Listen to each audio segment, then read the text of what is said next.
50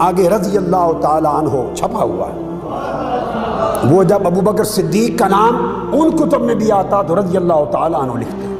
حضرت عمر کا نام آتا رضی اللہ تعالیٰ عنہ لکھتے، حضرت عثمان کا نام آتا رضی اللہ تعالیٰ عنہ لکھتے، روکھا نام نہ لکھتے۔ یہ ہے جوڑنے کا وہ طریق جو بتا رہا ہوں۔ تو آپ نے فرمایا کہ حضرت ابو بکر صدیق نے اپنی تلوار کے دستے پر کو مزین کر رکھا تھا سونے کے ہلیا سے، جائز ہے۔ اب وہ کہتے ہیں عروہ بن عبداللہ، مجھے تعجب ہوا، اس زمانے میں بھی غلط فہمیاں تھیں، جو مجلس میں نہیں بیٹھے، صحبت میں نہیں بیٹھے تو دور اس طرف سے بھی فتنہ پھیلانے والے تھے اور اس طرف سے بھی فتنہ پھیلانے والے تھے، ادھر بھی غلط باتیں منسوب کر کے دور کرنے والے تھے، ادھر بھی غلط باتیں ائمہ کی طرف منسوب کر کے دور کرنے والے تھے۔ وہ عروہ بن عبداللہ کہتے ہیں فقلت، یہ بات سن کر میں نے کہا فتقول الصدیق، آپ بھی ابو بکر کو صدیق کہہ رہے ہیں؟ تعجب کے ساتھ پوچھا کیا آپ بھی ابو بکر کو صدیق کہہ رہے ہیں؟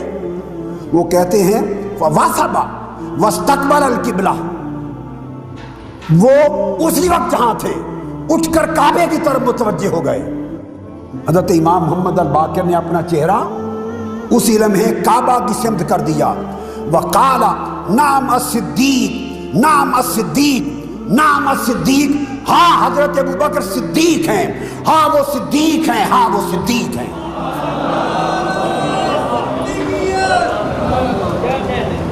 ہاں وہ صدیق ہیں، ہاں وہ صدیق ہیں، ہاں وہ صدیق ہیں۔ آگے پھر فرمایا فمن لم یقل لہ الصدیق فلا صدق اللہ لہ قولا ولا فی الدنیا ولا فی الآخرہ، اور جو شخص حضرت ابو بکر کو صدیق نہ کہے اللہ اس کی کسی بات کو نہ دنیا میں سچا کرے نہ آخرت میں سچا کرے۔ امام محمد الباقر جن کے پاؤں کی دھول ایمان والوں کے آنکھوں کا سرما، میں تو جن کے در کا سگ ہوں، اماموں کے امام، وہ فرماتے ہیں ہاں وہ صدیق ہیں صدیق ہیں صدیق ہیں، اور فرمایا جو انہیں صدیق نہ جانے، فرمایا اس سے دنیا اور آخرت میں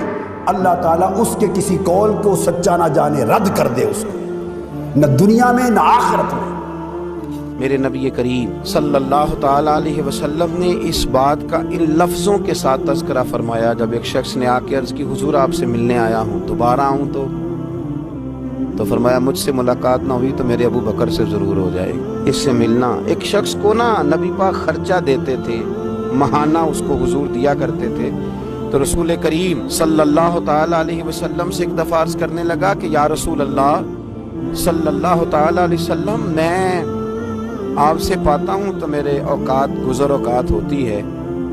تو گویا اس کے سوال کا معنی یہ تھا کہ اگر آپ نے ظاہری پردہ کیا تو حضور نے فرمایا میں نہ ملا تو میرے بعد ابو بکر کے پاس آنا۔ یہ تعلقات نبھانا جانتے ہیں، ان کے اندر وزاداری ہے، یہ چیزوں کو سمجھتے ہیں، تم ان کے پاس آنا۔ اور پھر انہوں نے ان ساری چیزوں کو نبھایا، پھر پورا انہوں نے اس بات کو کامل کر کے دکھایا۔ حضرت ام ایمن رضی اللہ تعالیٰ عنہ فرماتی ہیں کہ رسول پاک علیہ السلام مجھ غریبنی کی ہمیشہ مدد کرتے تھے، حضور میرے پاس اکثر آیا کرتے تھے، مجھے نوازا کرتے تھے۔ آپ فرماتی ہیں کہ جب نبی پاک علیہ السلام نے وصال فرمایا تو میں بڑی پریشان ہو گئی، کون میرا خیال کرے گا، کون آئے گا، اور کون ہے جو اتنا وزادار ہے، اتنا سنجیدہ ہے، اتنا رسیلا ہے، اتنا میٹھا ہے کہ جو اتنی باریک باریک باتوں میں بھی اپنی وزاداری قائم رکھے گا۔ آپ فرماتے ہیں میں بڑی پریشان تھی اور رو رہی تھی، دروازے پہ دستک ہوئی، جب میں نے دروازہ کھولا تو ابو بکر صدیق بھی تھے، عمر فاروق بھی تھے۔ فرماتے ہیں کہ میں نے ان دونوں کو دیکھا کھڑے ہوئے، تو پھر میں نے پوچھا کیسے آئے ہو، تو کہتے ہیں ان کی آنکھوں میں بھی آنسو تھے اور میں بھی رو رہی۔ تو عرض کرنے لگے کہ اماں جی آپ نے فکر نہیں کرنی۔ ابو بکر صدیق فرمانے لگے جب تک میں موجود ہوں میں حاضر ہوتا رہوں گا، آپ کو فکر کرنے کی کوئی ضرورت نہیں، جب تک میں ہوں میں ہوں۔ انہی ان کے اخلاق پر، انہی تعلیمات پر، یہی ان کی وزاداری تھی کہ جس پر میرے رسول پاک علیہ السلام نے فرمایا نماز میرے ابو بکر ہی پڑھائیں گے۔ حضور جب علیل ہوئے ظاہری طور پر تو فرمایا نماز ابو بکر صدیق پڑھ۔ اچھا مزے کی بات، لوگوں نے حضرت مولا علی شیر خدا سے سوال کیا تو حضرت علی کی جو باتیں ہوتی تھی وہ صرف علم نہیں ہوتا تھا، ساتھ حکمت اور دانائی بھی بڑی تگڑی ہوتی تھی۔ جب حضرت سیدنا علی المرتضیٰ شیر خدا کرم اللہ تعالی وجہہ الکریم سے یہ سوال پوچھا گیا نا کہ آپ نے حضرت ابوبکر صدیق کو کیوں خلیفہ بنایا، آپ نے حضور کی مسند پر انہیں کس طرح بٹھایا، تو حضرت علی المرتضیٰ شیر خدا رضی اللہ تعالیٰ عنہ کرم اللہ تعالی وجہہ الکریم فرمانے لگے نبی کریم نے نا انہیں مصلی دیا تھا، حضور نے انہیں منبر دیا تھا۔ تو ہمارے ذہن میں یہ بات آئی جسے نبی پاک نے ہمارے دین کے لیے پسند کیا، ہم اپنی دنیا کے لیے بھی اسی کو نہ پسند کر لیں جسے حضور نے ہمارے دین کے لیے پسند کیا، جس شخصیت کو، جس کی قابلیت کو، جس کی وفاداری کو نبی پاک علیہ الصلوۃ والسلام نے ہمارے دین کے لیے چنا، کیا ہم اپنے دنیاوی معاملات بھی انہی کے سپرد نہ کر دیں؟ اور فرماتے ہیں ہمیں امید ہے کہ وہ صحیح طریقے سے ان معاملات کو چلائیں گے۔